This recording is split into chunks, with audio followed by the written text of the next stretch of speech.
Alright, so let's take a look at the helical lure. Now the helical lure is pretty simple design. So what we have is what I call a helical shape. I assume that's what it is, a helix maybe? Because the DNA is a double helix. I don't know if this is quite a double helix, but so we're looking at a helical shape that runs a through wire. I gotta get used to all the CAD programs run on different movement. So it runs on a through wire that runs straight through the long axis. As you can see, I put this twist in here, and that'll catch water and it flashes. What I like to do is do a light side and a dark side. That way, when it rotates, it really flashes, gives some shine. You can even do like a black around the edges. The black around the edges looks nice. It kind of gives that like a twirly swimming pattern. But pretty simple, straightforward. Now this is in OpenSCAD. I do like this program. It's a little bit harder to use than Blender. It's just less user friendly.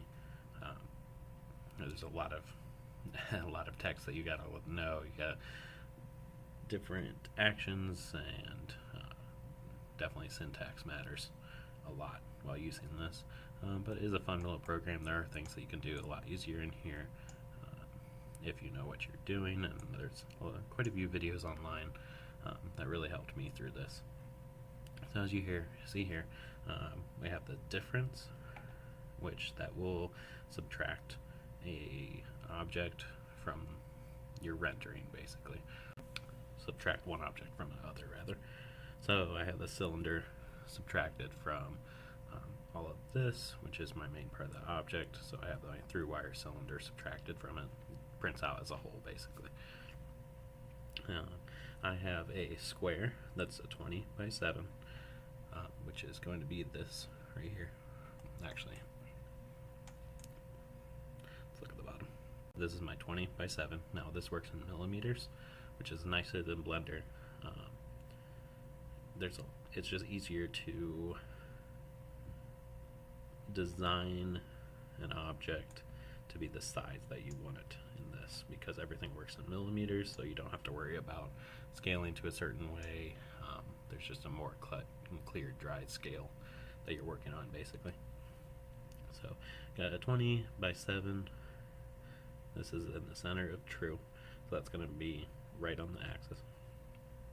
Then I'm going to translate, which just moves it, so I'm going to move it up 25 millimeters. I'm moving it up 25 millimeters, but I'm also doing a linear extrude, the height of 50. This height of 50 will make the whole thing 50 tall. The twist is 230. The twist I just played around with until I got a twist that I wanted. 360 was a little tight, 180 was not enough, so I just kind of ended on 230. 100 slices. Now if I were to change this to 50 slices, I might F6 to render. You can see just the number of slices is different, so I just have more steps. I like the 100, it made it quite smooth. F6 again. F6 is the way you render. As you can tell, it makes a nice little chime sound when it's working properly. If it doesn't, it'll show up here with an error code, and then you have to track down what the error is. So like, for example, I bet if I delete that, error code kind of highlights the area to keep it concerned with. It gives you a red where the problem is. Luckily it was just me deleting something, and now we're back to good. So like I said, a tricky program, but it works well for what it does. And what do we have? The scale is set there. So like I said, this just makes a nice little helical curve that flashes very well. We'll jump over to the slicer, and I'll show you how I set it up in the slicer. Alright, now that we got it uploaded to Cura, let's take a look. So you can see these slice lines, that'll print out nice and smooth. We've got a nice twist. We got the through wire. The inputs, like I said, it was 50 millimeters, so that's exactly what we put in. So that's perfect for what we need. That's exactly what I want it to be. I don't need to change that. Like I said, if you want to mess around with stuff, you can. Just remember, all this stuff's over here. You can rotate. scale, move around, place multiple. Sometimes I do these multiple. One thing you might need to do on this, just depending on your bed adhesion, is to come down and hit adhesion. Now what this will do is add a brim around. I'll show you. Slice it.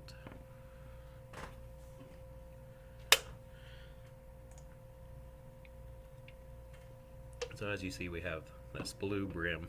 So it's kind of like that tracer, but basically what it does is print plastic, so you have a solid film of plastic here until you get up to your piece. And that kind of gives this whole piece bed adhesion. It stabilizes it. When you're printing long or tall stuff like this, it sometimes helps, especially if you don't have that good of a bed adhesion. But we'll simplify it. You can see this is without the bed adhesion. It's still going to do those rings around just to clear off the extruder. But as we come down through, we have this set at 20%. 20% will float on the water. If you want it to sink, which I do recommend with this lure, set it to probably 60 to 70%. 80% will sink very hard. 100 will sink even harder. Depending on how much wire you're putting through, I usually put a twister tail or twist wire all the way through, and then a hook on the back, usually a treble. So anywhere from like 60 to 80% will start to sink, depending on how much wire you have. 100% will for sure sink, and 80 should sink. There's not a lot of open space on this one. I'll show you. So there's not a ton of orange that'll print out, because orange, orange represents the infill. So there's not a ton of orange. There is some, but you can see it's not a ton of airspace. So 80% will probably sink pretty good. 70% will sink pretty good. 60 will probably sink, and then once you get to 50, it's going to depend on your wires. 20 will float. Anything below that's going to float. So we'll set this at, let's just set it at 60. Yeah, we'll set it at 70. I want to see what 70 does in the water. We're going to slice. It did import it in the correct orientation as far as the axis right here. Now the nice part about this is that when we slice it, if you have it sitting up like this, the supports are basically none. Actually, they are none. There's no support running through the through wire hole. So basically, when this lure is done, you are ready to run a through wire through it off the printer. It's a nice and quick one. Like I said, I like to print or paint one side light, one side dark, or print it out in a color and paint the other color. That gives it a nice flash. But silver on there, silver on the sides, just to give it a little more flash. But it's a very flashy lure, pretty much just a spinner, but works really well.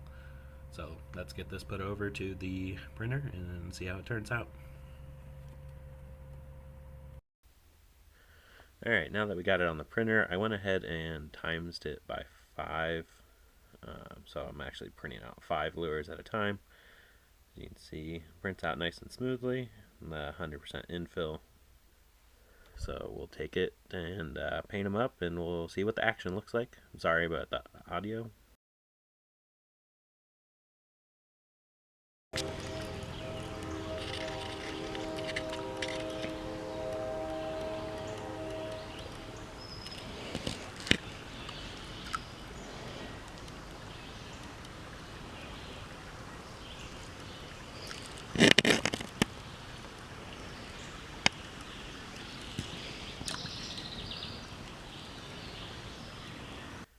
And this one I had printed out at 20% infill, so I actually put a weight, a little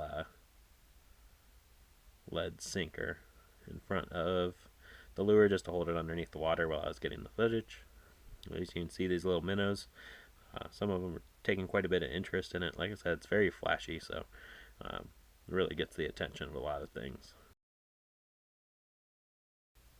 And if we slow down the footage, you can see how we get that flash from the twist.